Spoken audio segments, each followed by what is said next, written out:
Hello everyone. So today we're going to talk about cellular automata with a unique active transition, also known as lazy cellular automata. I am Alonso Castillo Ramirez. I am associate professor at the University of Guadalajara, and thank you very much for hearing this talk. Okay, so first I want to introduce the game. The game is going to be as follows. So we have a chain of zeros and ones, very long chain, you can imagine, of bits, and we are looking for a pattern. In this case, is the red pattern is 1011. We can think of this as a malicious pattern that we want to get rid of it, but the way that we have to get rid of it, it's only changing one bit inside the pattern. And once we select one of the bits, one position, we have to keep that choice forever and always just change that pattern. So for example, we have decided here that we are going to change the third bit of the pattern. That means we can change it from 1 to a 0, and then we get rid of this pattern. We obtain the pattern 1001 instead of the 1011. And we do this change simultaneously everywhere at in our bit of change. Like this, we have neutralized the pattern in this position, but similarly we check all the positions and we do the change at the same time. So with this game, we have some natural questions, like for example, are there some patterns easier to neutralize than others? Or does it matter what bit we decide to change inside the pattern? So let's look at a few examples, a couple of examples. In the first example, we have this pattern 001, and here I have underlined the bit that we have decided to change. So we have this chain of zeros and ones. His zeros are the white spaces, and 1 is represented by a blue square. So we detect here the pattern, right? This is a 001, and we are allowed to change the third bit. So instead of being a 1, it will become a 0. Here below is the new input we have. And we have neutralized the pattern because it's nowhere else in the chain. Everywhere else we have a 0. But now let's think what happens if we have the same pattern 001, but now we decide to change the first bit instead of the third bit. So again, we have the same chain of bits. We detect the pattern, but now we're allowed to change the first coordinate of this pattern.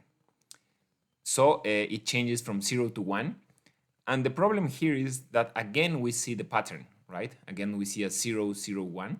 So again we are obliged to change this bit in order to try to neutralize it. But it turns out that we can never neutralize it, because always if we think this is an infinite sequence of zeros and one, it will always appear the pattern again and again and again, and we will never be able to neutralize it. So let's formalize a little bit this game, and we're going to formalize it using the language of cellular automata. So to begin with, we consider the configuration space.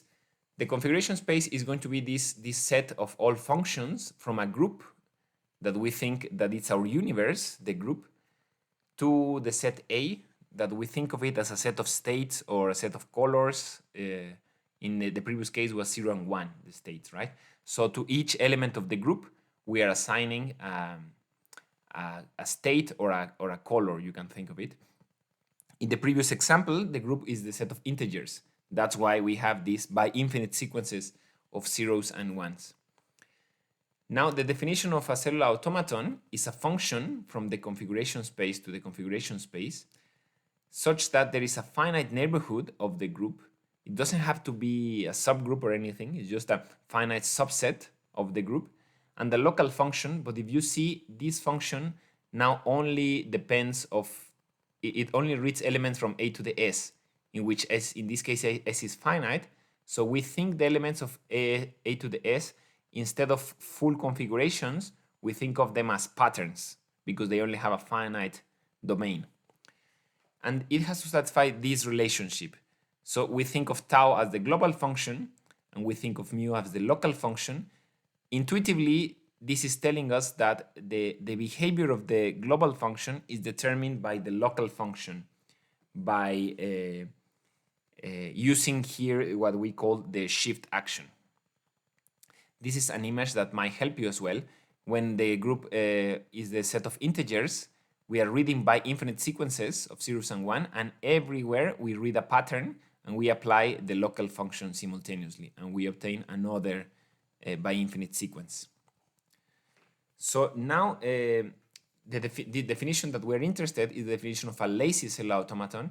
And in this case, we say that its tau is lazy if there exists a local defining function, mu, such that the identity of the group, here is the identity of the group, is in the neighborhood.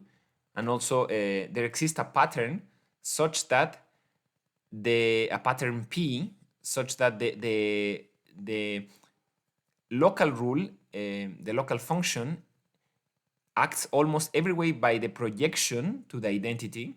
So we see that it's only writing what the projection of the same pattern as the identity, except if and only if the pattern is the pattern P. So in the case of the pattern P, it will not be the projection of the identity. So we can think of this that the local function is reading patterns and is not doing anything. It's just leaving the information it has, except when it sees the pattern P. And this pattern P, we call it the unique active transition, just as in the previous game that I introduced you. So here we have an example. Here we have the group is the set of integers. The neighborhood, we're going to think -1, 0, and 1. This is the case of the so-called elementary cellular automaton. And the set A is 0 and 1. So we can define the local function by a table. We list here all the possible patterns over the neighborhood. And below here we list the values of the local function in that pattern. So we see here that almost everywhere is the projection to the central coordinate, which is the identity. Here we have 0, 0, 1, 1, 1, 1, 0, 0, 0, 0, except in this case where the central coordinate is not projected but is changed. Okay, this is the unique active transition, and that's why in this case this table defines a lazy cellular automaton. So a couple of elementary observations. The first one is that, well, it's not so elementary, you have to prove something, but it's not so difficult, is that if the unique active transition is constant, a constant pattern, like for example 0, 0, 0 or 1, 1, 1, or symmetric, and by symmetric we mean that the neighborhood is closed on their inverses and the value of the pattern is the same in one element and in the inverse, then the lazy cellular automaton is going to be idempotent, which means that tau squared equals to tau. This means that over all configurations, they will stabilize in at most one step. And then after the one step, they will be the same always, right?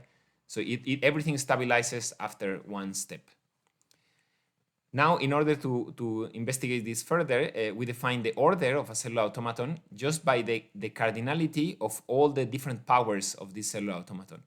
So this is not like the usual orbit considered in dynamical systems, because the orbit considers a fixed configuration. Here we don't fix a configuration. We just iterate the rule itself, the global rule itself. We iterate it, and we see the number of different global rules that we get. So now we have the following question: which unique active transitions lead to idempotence, to finite order, or to infinite order? So this is one of the main results we have achieved in 2025, together with my PhD student Lupita Magaña Chavez and my postdoc Luis de los Santos Baños. So the situation is as following. We have the neighborhood. We're going to talk about one-dimensional cellular automata, which means that the group is going to be the set of integers. And we have the important thing is that the neighborhood is going to be a finite interval containing 0. So it's their consecutive. Our neighborhood is consecutive integers, consists of consecutive integers. So the following statements are equivalent. The lazy cellular automaton with a unique active transition P is not idempotent, is equivalent of having infinite order, which is equivalent of being strictly almost equicontinuous as a discrete dynamical system. This means that it has points of equicontinuity, but not all the points are points of equicontinuity. So it has at least one. And also it satisfies an overlap, pattern overlap condition. That it means that there is an element of the neighborhood that it evaluated in the pattern is the same as what the local rule does to the pattern. And also there is this sort of translational symmetry of the sub-pattern restricted to a sub-neighborhood U that you can calculate with the previous information. So the important thing of this last condition is that it's something that can be analyzed and can be calculated just using the information of the pattern of the unique active transition. We don't need to do any extra calculation of the global function just by looking at the pattern. So here we have an example. If we consider this pattern 0, 0, 1, 0, 1, and this neighborhood, the neighborhood in this case is the interval from -2 to 2, we calculate what is U, and U turns out to be -1, 0, and with T taken as -2, we see that the pattern satisfies this overlapping condition, because here we have 0, 1, and in the translation of U we have 0, 1 as well. This means that the lazy cellular automaton with whose unique active transition is this pattern is not going to be idempotent, which is equivalent of having infinite order. However, it turns out that this situation is not the same if the neighborhood is not an interval. So together with my PhD student, now Edgar Alcalá Arroyo, we found an upper bound for the order of the lazy cellular automaton over an arbitrary neighborhood. It doesn't matter over any group. Now it doesn't have to be the group of integers, and S doesn't have to be an interval. And we saw that this upper bound is achieved when the unique active transition is quasi-constant, which means it's almost constant except for one term. So for example, active transitions like 0, 0, 1, 0, 0 is quasi-constant. So one of the corollary of our upper bound result is that if the group has an element of infinite order, like in the case of the integers, that every non-zero element has infinite order, then there exists a lazy cellular automaton of any given order. So this is a contrast with the previous situation when we had an interval neighborhood, because now in the interval neighborhood we can only have orders 2, which corresponds to the idempotent, and infinity. And here we can have any natural number as an order of a lazy cellular automaton. An elementary example is given by this. So this is a quasi-constant pattern. Here I have put dots to emphasize that the neighborhood has gaps. So the neighborhood is 0, 1, and then we jump to n, right? Where n can be any natural number. So here is a pattern that has gaps. It has 0, 1, and then some gaps, and then in the position n, it has another 0. This defines a lazy cellular automaton of order n. So finally, let me just tell you the conclusions of this talk. Lazy cellular automata, they act on the configuration space almost as identity, except when they see the unique active transition. Now, when the neighborhood is a finite interval containing 0, we have lazy cellular automaton. They are either idempotent or they have infinite order, and we found many different equivalent conditions of being of infinite order.